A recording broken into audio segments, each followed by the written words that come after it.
Look around the high-tech world that we all live in today. Mobile phones, television broadcasts, drones, radars, satellites, all driven by microwaves. The seed of this high-tech world was first planted 130 years back in India. Isn't that surprising? Welcome to a new episode of the Kafinnama.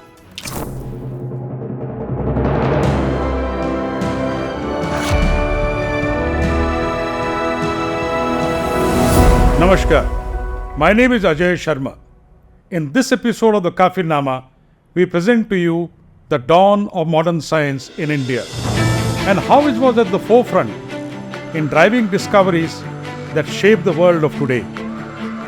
Our story begins in 1895 in Calcutta, where Acharya Jagdish Chandra Bose was all set to publicly demonstrate the application of microwaves.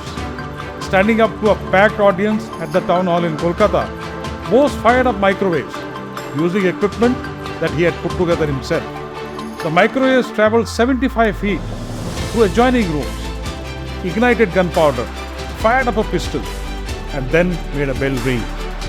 What an awe-inspiring spectacle it would have been for people watching back in 1895. It was the first precursor to what the world had ever seen to the power and the application of microwaves.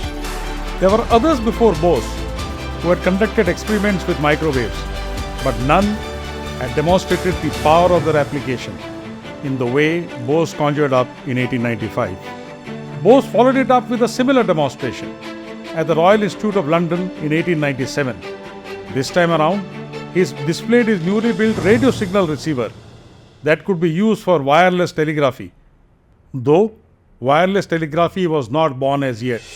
In 1896, a full 2 years after Bose did his jaw-dropping demonstration in Calcutta, Italian inventor Marconi displayed his microwave system in Britain. Marconi subsequently filed and received a patent for his work. Bose did not file a patent for his work on microwaves. Hence, writing about his demonstration in London, the electric engineer reported his work was for the betterment of mankind. His decision to not file a patent may have cost Bose the global credit he truly deserved. It was not that Marconi's system was perfect. For much the same reason, he ended up sharing the Nobel with Professor Ferdinand Braun. Bose might have lost an opportunity for a joint shot at the Nobel, but continued to do path-breaking work that drives many facets of our world today. Let's shift to 1920, when a young S.N. Bose was all set to propel the world of quantum mechanics with his two path-breaking discoveries. His work would eventually trigger 7 Nobel Prize awards for different scientists, though Bose himself would never be awarded one. However, unlike the senior Bose, credit would come the way of S.N. Bose from his peers and fellow scientists. Einstein, notwithstanding his global status as a science genius, would give the primary position to Bose in the naming of the two discoveries, the Bose-Einstein statistics and the Bose-Einstein condensate.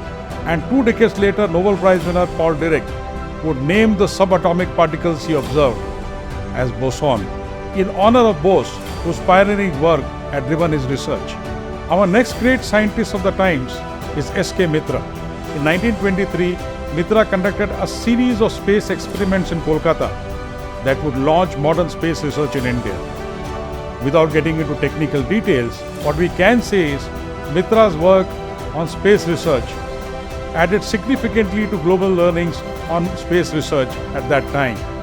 In his honor, there is a crater on the moon named after Mitra. We now turn our attention to India's only Nobel Prize winner in science, C V Raman. His discovery is also called commonly the Raman effect. C V Raman won the Nobel Prize in physics. There were other great scientists of the time. 2 notable ones that I would like to mention here are Meghna Saha and Homi Jahangir Bhabha. India has produced many good scientists over the years, but the golden age of modern science in India was about to come to an end. Why do I call it a golden age? Well, the Indian scientists of these times were in the forefront of global scientific research, in the race for new discoveries along with their global peers. Sometimes ahead in the race, but never really far behind them. The golden age ended in 1947. Why do I say so? And what killed it? We'll discuss this in one of our future episodes.